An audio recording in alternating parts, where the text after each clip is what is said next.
হাই friends, good morning. আশা কৰোঁ সকলোৰে ভাল আৰু আজিৰ দিনটো সকলোৰে শুভকামনা কৰিলোঁ।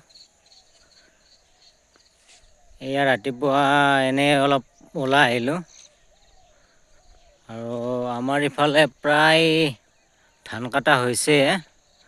আপোনালোকৰ ফালে হৈছেনে নাই কমেণ্ট কৰিব।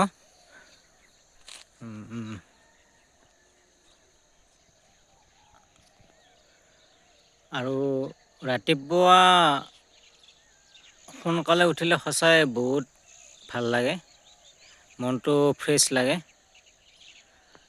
আৰু ৰাতিপুৱাৰ যিটো মানে মলয়া বতাহ আছে, সেই বতাহটো সঁচাই বহুত আমাৰ শৰীৰৰ কাৰণে প্ৰয়োজন। মই কিন্তু সদায় ৰাতিপুৱা নুঠোঁ, মাজে মাজে আহোঁ আৰু কেতিয়াবা। আৰু কোনে কোনে ৰাতিপুৱা মৰ্ণিং ৱাক কৰা কমেণ্ট কৰাছোঁ।